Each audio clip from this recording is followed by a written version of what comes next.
शिवोहम। जब हम दर्शन की बात करते हैं या सम्यक दर्शन की बात करते हैं, उसका मतलब होता है कि जो जैसा है उसको वैसा देखना, क्योंकि ये पूरा का पूरा देखने का क्रिया ही है जो कि एक सिचुएशन को बदल सकता है। फॉर एग्जाम्पल, आपके सामने एक रस्सी है और आपने उसे सांप मान लिया है। अब आप कुछ भी कर लो, आप जाके सांप का एंटीडोज ले लो या सांप पकड़ने वाले को जाके बुला लो, लेकिन क्या उससे उस प्रॉब्लम का समाधान होगा? नहीं होगा, क्योंकि वो प्रॉब्लम आपके गलत दृष्टि की वजह से जन्मा है। और जब तक आप अपनी दृष्टि को सही नहीं करोगे तब तक वो चीज़ सही नहीं होगी। लेकिन जिस क्षण आपको वो रस्सी क्लियरली दिखाई पड़ता है, आपको बाकी चीज़ें करने की ज़रूरत नहीं पड़ती। इसीलिए बिना दृष्टि को सही किए उस प्रॉब्लम का सॉल्यूशन पॉसिबल नहीं है। फॉर एग्जाम्पल, आप जब तक अपने को देह और पुरुष नहीं मानोगे तब तक आपको स्त्री के प्रति कोई आकर्षण फील नहीं होगा।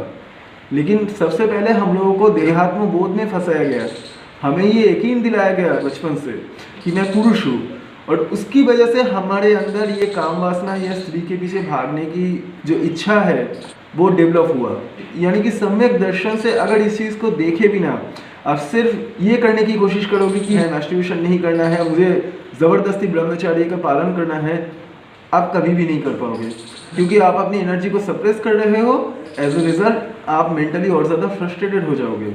लेकिन वहीं पे अगर आप में देखने की क्रिया आ गई और आप हर चीज़ को सम्यक रूप से देख पाए, जो जैसा है उसको वैसा देख पाए, तो वो जो मेंटल बॉन्डेज आपने क्रिएट कर रखा है अनजाने में, वो अपने आप खुलने लगेगा। और यकीन मानिए, आधे से ज़्यादा जो मेंटल सफरिंग है ना, वो सेल्फ क्रिएटेड है। हाँ, मज़े की बात यह है कि हम ये बात जानते ही नहीं कि आधे से ज़्यादा हमारी क्रिएटेड प्रॉब्लम असल में एग्जिस्ट ही नहीं करती। हमने उसको सिर्फ दिमाग में मान लिया, और उन प्रॉब्लम को ठीक करने के लिए आपको सम्यक दृष्टि की आवश्यकता है। किस चीज़ को कैसे देखना है, इसका बहुत सा हिस्सा हमारे ऊर्जा पे डिपेंड करता है।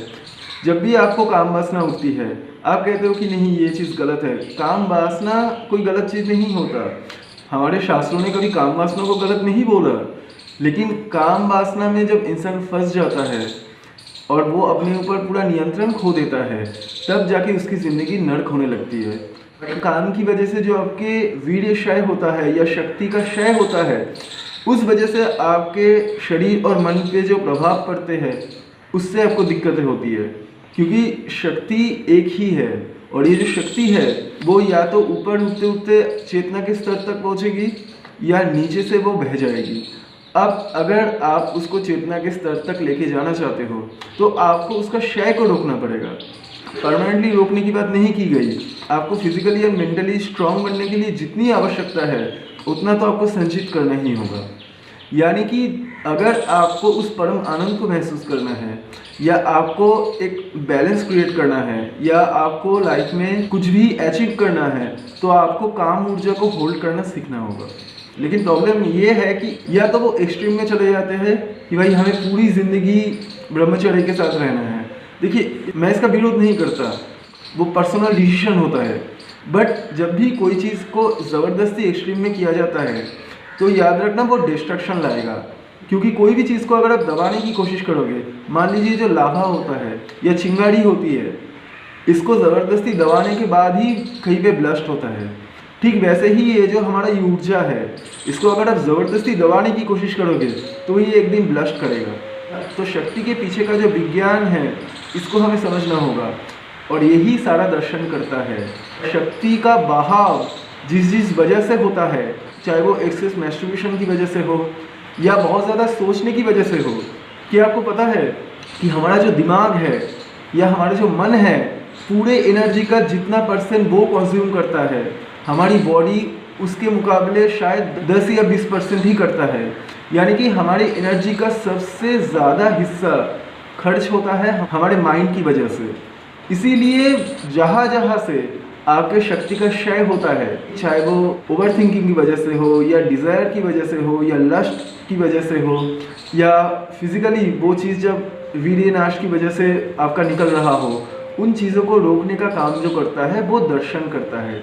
क्योंकि वो चीज़ें होती ही है आपकी भ्रांत धारणा से। तो दर्शनों का काम सिर्फ वही होता है कि आपको इतना अनफोल्ड कर देना या खाली कर देना, ताकि आप बिल्कुल उस बच्चे की अवस्था में चले आओ जिसके अंदर अभी कोई एक्सपीरियंस या मेमोरी ये सारी चीज़ें क्रिएट नहीं हुई, और वही इस भौतिक जगत का सत्य है। और भौतिक सत्य ही परमार्थिक सत्य की पहली सीढ़ी है। यानी कि आपका सबसे पहला काम यही है कि सारे कंडीशनिंग को उल्टा घुमा के अपने आप को सारे मान्यताओं से मुक्त करना।